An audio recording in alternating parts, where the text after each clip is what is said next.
All right, so what this episode is going to be, how to install a fuel cell in a 240 or any car for that matter. If you've ever wondered like how hard is it to put one in, I'm going to show you. All right, so after 6 weeks of work, we finally got the LS fired up and it ran, and I was like, okay, this is great now that we got it running. But then I realized there was something wrong with the fuel system because I had to put some starting fluid to start it. So I had to check and see, so I thought maybe it was the fuel pump. It wasn't the fuel pump. So what I did is I filled up the gas tank because the fuel gauge was reading empty, and it turns out the tank was basically empty. Now, when I loaded it up, I noticed some fuel on the U-Haul trailer. Well, when I put gas in it, it's leaking fuel. So the problem with this is you're like, okay, we'll just get another gas tank. The problem is they don't make gas tanks for this anymore. Nissan stopped making gas tanks for these 240s a long time ago. So a used gas tank that's just not leaking is anywhere between $1,000 and $3,000 for a used gas tank. That's the same age as this one. And how reliable is that? Mine's cracked. They all crack in one spot. They crack along the seam. Now I can plastic weld, but I'm not really comfortable plastic welding something that may or may not cause me to have a fire later on. It's just too risky to me. Now, another alternative is a company just started making a carbon fiber gas tank for this, specifically for this car. It's in Latvia. Now, the problem with that is it's $1,600, but it's carbon fiber. Carbon fiber doesn't flex at all. And a fuel tank, if you've ever put one in, you know they're kind of got to be smooshed in there. And I'm afraid that might crack later on down there. Maybe I'm overthinking it. Now, there's no long-term results for these because they just started producing them. The other thing is they told me I would have to get on a waiting list, and the soonest available would be like 2 to 3 months away, just for the fuel tank. So, and that was going to be $1,600 on a waiting list, maybe in October, November, and it's August. So I'm like, that doesn't really make a lot of sense to me, and that's a maybe schedule. And now, maybe the demand, maybe it takes, I might not get it till next year. Now, the alternative that I came up with is a fuel cell. Now, a fuel cell I can get from Amazon overnight. I think that's going to be a permanent solution. So we can finally have this car running. Because all we got to do then is paint the car, which is simple for a guy who does paint and body. Let's get started. So this is the Evil Energy 15-gallon fuel cell with a sending unit. It's got foam inside to stop, splashing around inside. It's fuel starvation. It even comes with 12 foot of 6AN lines. $219. It's got all the fittings and everything. Now, hopefully I can plumb this into my existing lines and save a bunch of work. Now, because there's no pump in here, I had to get an external pump. That was an extra $60. So all in, I'm under $300. And I've got a fuel cell that is just incredible. So simple. Saves me so much work. Swapping out that tank would have taken me days. I would have to drain the transmission, remove the drive shaft, remove the independent rear suspension, remove the exhaust, lower all that down, remove the shield from the gas tank, and then finally drop the gas tank. And then put it all back in after I maybe fix it, or maybe have a working one. So I said, you know what? I'm just gonna buy a new tank. So the first thing we're gonna have to do, this is just sitting in here. First thing we have to do is we have to cut out this little bump right in here that you put your spare tire in, because this fits right in the spare tire hole. Let me set this down. All right, so now that I have the fuel cell out, we're gonna need to cut this out permanently. That's gonna be the only permanent change to this tank, because I'm gonna try to use these factory holes to make a cage to mount it on. So I'm gonna cut this out, hopefully not cause any sparks and blow this car up.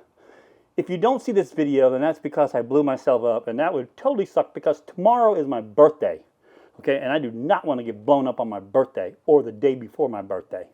Okay, so let's cut this out, and then we can make some measurements. All right, so to cut down on the sparks, because we don't want to blow up, I'm going to use a saw instead of my grinder with a blade. So this thing gets loud, so I'm going to put the headphones on because we don't want any more permanent hearing loss.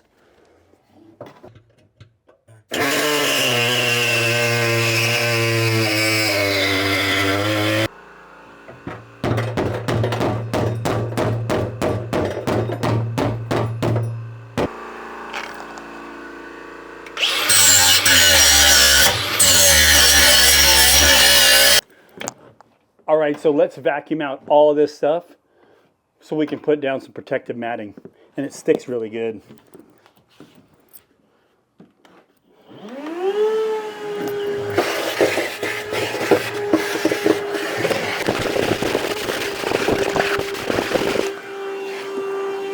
All right, now that it's finally cleaned and we got rid of that craziness, because I was so scared I was going to get burned alive. I'm not even going to lie. I'm not even making that up. I'm not trying to be dramatic for the video, even though it sounds like it. I was 100% scared about that. I do not like messing around with fuel that much, you know. So this is just some lacquer thinner. You can see because it's wiping away the paint, the factory paint, which is basically just really thin paint back then, you know. You can do this with today's paint and it wouldn't even mess with this. But this car is, oh my God, this car's 30 years old. It's a 95. This is a 30-year-old car. I'll be able to get an antique tag. That's crazy. Okay, now that we have this in, I know that I'm going to try to route the lines through there. There's a factory hole there. I don't have to add any holes. I can just put a grommet around that. It's really big. It's got to be about 1.5 inches or 2 inches. So that should fit both those lines. Now we need to fit the tank in here, but I want to put something down that's going to protect it. I want to put it on the back wall and these side walls. And what I came up with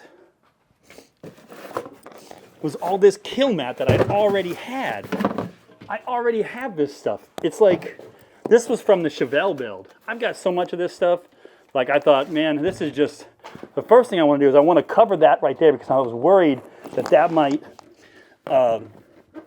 might mess up. So now I don't have to worry about that. I want to make sure that wasn't going to scratch the tank and poke a hole in it later on down the road. I guess I probably should have put that closer. Oh, I messed up. Now when you're using this stuff, you want to always use one of these. This makes it nice and connected, nice and pressed down. And you can see like how it just does it better than what you can with your hand. And you can use any roller. You can get them from anywhere. You know, most of these, whenever you're buying this stuff on Amazon, they usually say, hey, people usually buy this roller, I think, too. I think that's where I got it. I don't know. But I could have picked it up anywhere. It was just a cheap little plastic rubber roller, you know. You can see how it goes on there much better. Let's put some more in here. All right, so in the bottom of the tank, there's kind of a drain area that allows the fuel to kind of come out of it all the way. So I want to put that in the back because gravity is always going to be pulling the fuel to the back anyway. So I think that'll help. And the spare tire area is kind of sloped anyway, so it works out perfectly. So now what we need to do is we need to figure out how we're going to mount this. Okay, so the kit also came with this hose kit. Now, I'm not exactly sure what it comes with. So let's open it up and let's see. Now, this is supposed to be CPE line. And if you've been watching my channel, you know that I love CPE line over everything. PTFE line makes you so mad you want to kick a puppy. I hate that stuff. I hate working with it. I will never do it again. Now, CPE line, I think is it's like the magic thing. It's like the unicorn of hoses because you can run 600 PSI through this stuff and you can run fuel through it. So you can make your power steering lines out of it. You can make your transmission lines out of it. You can do everything. It's just incredible. It's a one-stop shop. Now, I prefer the black stuff, right? It just looks better. This looks like old school. So now we need to see just how much line we have. Now, I've pulled it down from the old tank, which I've already blocked off. I just looped the hoses from the in and the return line, and then the vent is still just venting, but there shouldn't really be any fuel left in there. If it is, it should be below, above, below wherever the crack is, and a little bit might come out on it, but nothing major I don't feel. I feel like it's pretty safe. You want to make sure that they're not in any sort of bind with the suspension, because you want to make sure that the suspension fully articulates and without cutting anything. So this is well above all that stuff, and I use the brake line to kind of just hold it there, and it's just like a little clamp, and I'll add a clamp, but so that just lets you know what I'm doing.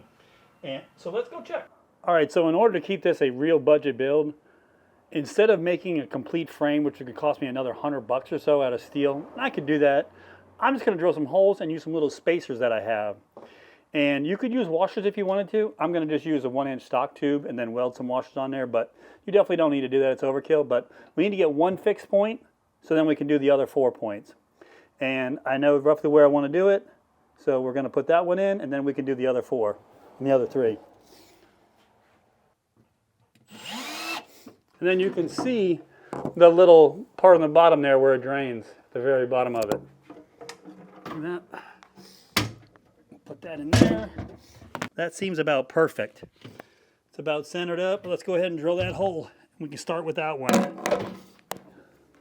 Stepper bits like this are great for large holes because they allow you to have a bunch of different drill bits. And because a 1/2-inch drill bit's kind of expensive, and I have some, but I wanted to see what this will do. So let's go ahead and drill this hole. Now what I'm going to do is I'm going to tap this a little bit flatter.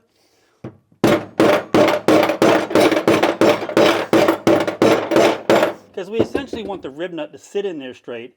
And if the metal's bent, the rib nut's going to be bent. So we need to start out with the best possible chance. So now that we got that, let's go ahead and drill this hole. What I like to do is I like to be able to open this up all the way. And if I can open it all the way and thread this on here all the way, then I know it's good. And then you squeeze it, which pulls that all nice and tight.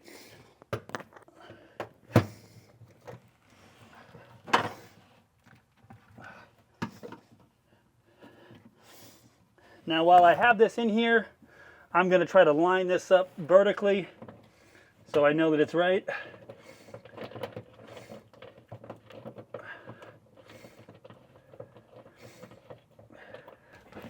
So now that we have one fixed point, we'll put the tank back in and we'll mark one more.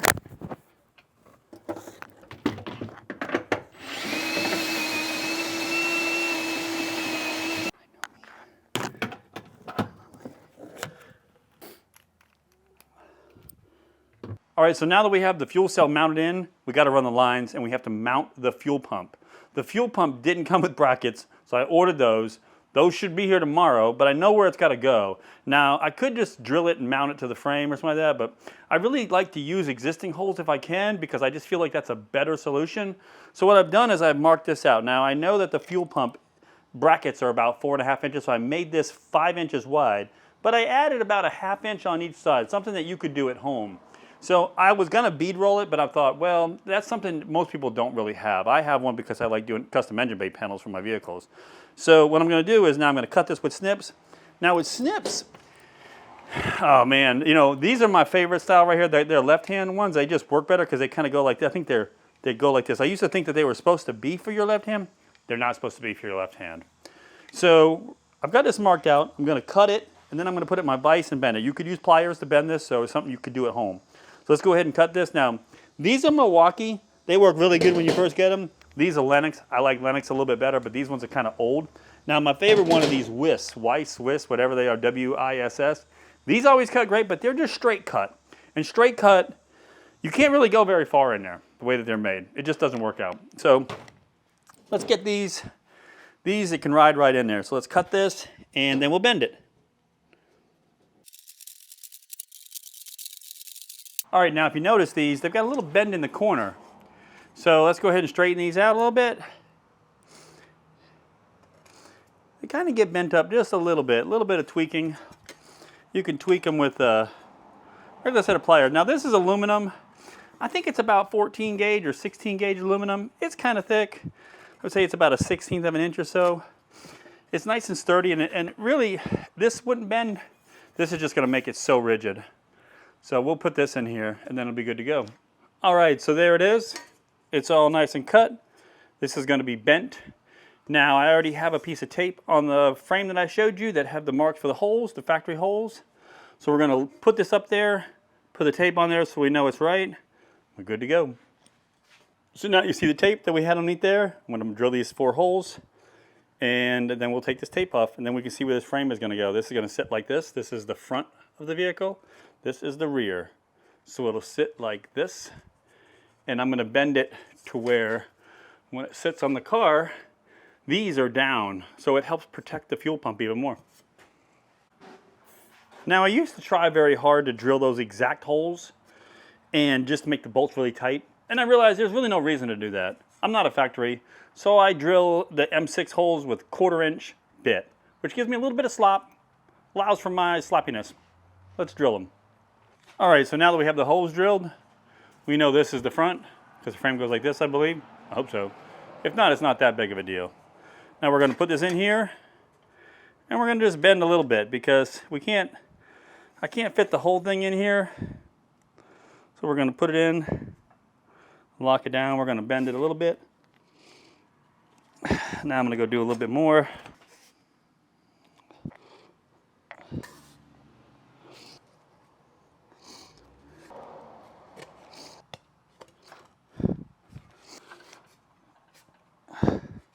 All right, let's see if I got this right. All right, so now that we have the tank mounted, we have the fuel pump bracket made, and we're just waiting for the mounting hardware for that. We can start doing the lines. Now, I've already installed the line from the filter that I already had in there to the pump, and so I thought it'd be a good opportunity to show you how I install these fittings. Let me get one more thing. Now, there are tons of different ways to skin a cat, but what I also want to point out is that there are different size lines, and what you have to do is you have to measure these sometimes. So if you don't keep them separated and don't label them, you have to go and measure them, because there's slight variances in these. Now, if you stick with the same manufacturer and you stick with the same style lines, then you don't have those issues. But if you notice, on the tank it came with these, which are like a tungsten kind of color, titanium kind of color, which is pretty cool color. But they are like a steel braided line essentially. Now the other CPE lines that I have are sort of a fabric cover, which is what your traditional AN lines are like. So they are slightly different. I was wondering why I was having a hard time putting them on. So these ones are a 10,000th of an inch thicker or larger in diameter than the other ones. So the cloth ones are larger. So what I like to do to put them on is, there's little teeth in there, and some people can push them on, you got a little tool, but what I found that's just easier is you put a little bit of WD-40 on there, you kind of get them started, and you have a socket that fits them perfectly to where it goes on there, and you can kind of shove it on there. So let's go ahead and do that. I like to get it started first, just to where they're kind of sitting in there. You want to make sure all those little hairs and stuff are kind of in there, and then once you get it kind of just a little bit started, sometimes you can push it on there. Now it's just holding there, and what I'm going to do is I'm going to push on this and turn it on at the same time, and that's going to kind of screw it on essentially. And you'll be able to see it go down. And once it goes, it kind of stops. Now you can check, and I can see that there's still a bit of a gap. So I'm going to do a little bit more.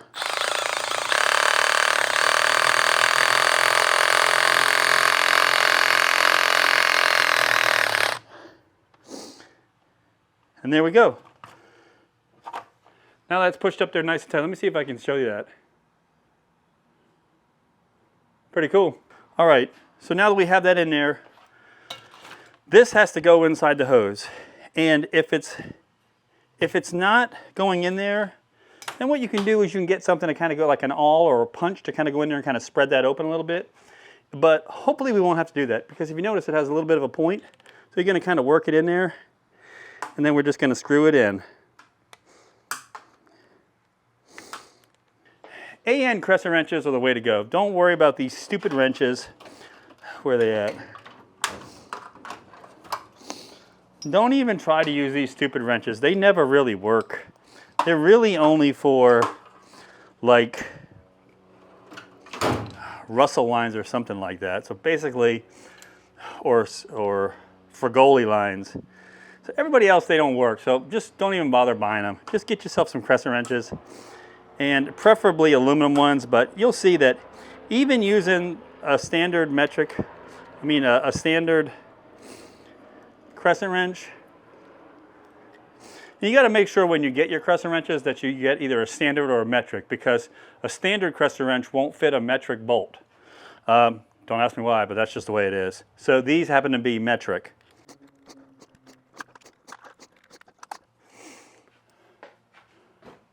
All right, so there we go. They're nice and tight now, you can see. I think those came out really nice. Now, if you're worried about that, one little trick you can do is take just a little Sharpie and go in and mark them. There you go, nice and Sharpied up. Looks great. All right, so now I'm going to use this titanium kind of colored line, which is really actually pretty cool. I would prefer to have all this stuff. This looks really, really nice. Honestly, it looks really nice, and the fitting went on really, really great too. And it's you know, steel definitely has this metal definitely has a lot more abrasive resistance than cloth does, and it's still nice and super flexible too. So I would definitely prefer this if you're going to get some. So at first I was a little reluctant because I don't like change, but I definitely like this stuff better. This is what I'll be ordering moving forward if I ever do another build, if I do another build. The only thing I have left to do now is the return line. So I've already got the fitting for the return, and I just need to run to the tank and then put a 90. So let's go ahead and hook it up to the fuel pressure regulator filter. Mark where we need to cut it. Let's go ahead and cut it, put the fitting on. Now these, I just use some big loppers.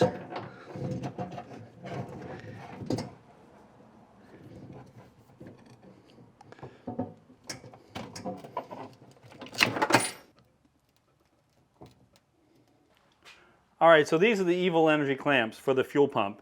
They measure exactly what they said on Amazon. So I could have drilled the holes, but I like to check just to make sure. Plus I like to just drill them when I set them in there because it could be a little bit of variance. And so let's go ahead and stick them in. I like that they say Evil Energy. That's kind of me. I have some Evil Energy. All right, so now that we have the fuel tank in, we have the fuel pump in, we have all the lines ran, we have the wires set up to the fuel pump. Now we just need to tighten all the fittings. And what I'm going to do is after I tighten them, I'm going to mark them with a white marker, paint pen. So I like to use just regular aluminum crescent wrenches, which is what they use for AN lines, and then snug them down. I'm going to go through and I'm going to mark that. So then I know. And if you're wondering what I'm talking about, these right here, these are paint pens. I can put a little mark on this, and I know that that is done. I'm going to move on. Now you can find the corresponding wrenches, like 19 millimeter, 20 millimeter, whatever they are, and you can tighten it that way, or you can just do as I'm doing. And you want to start with the one closest to the tank first. So now I've got that one done. Now I'm going to move up to the smaller fitting. And I just like to hold the other one, and then we'll snug it. And there we go. Now that one's done, and that one's done. Now I just have a couple more fittings, and then we can fill the tank.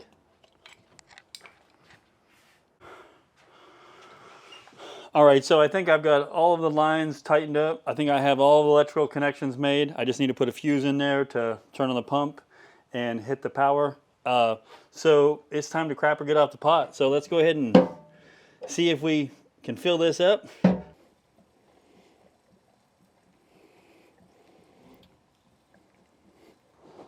I think I put enough in here. Man, I was freaked out for a minute because I looked to the front of the car and I saw a bunch of stuff dripping. And it's because it's raining. Thank God. All right, now we have to hook up the electricity. Turn it on for just a split second. Like just a little. And we'll see if that gets a little pressure. Make sure the pump works. Make sure there are no leaks. All right, so the last step is putting this fuse in here. I don't have any more fuses, so I had to pull one out of the engine bay. And it's a 15 amp, which should be pretty good. So, man, I guess it's time to try it. All right, y'all, let's see if it works. Yes, my car wobbles on jack stands. I know.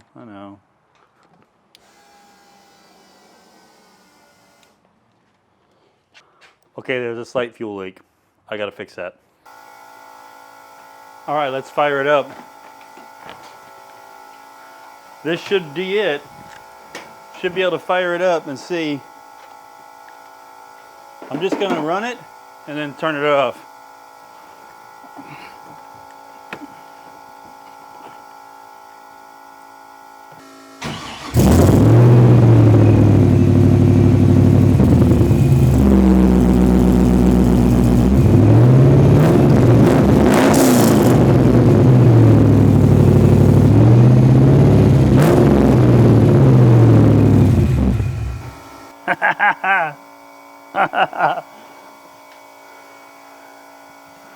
Oh yeah, she runs, man.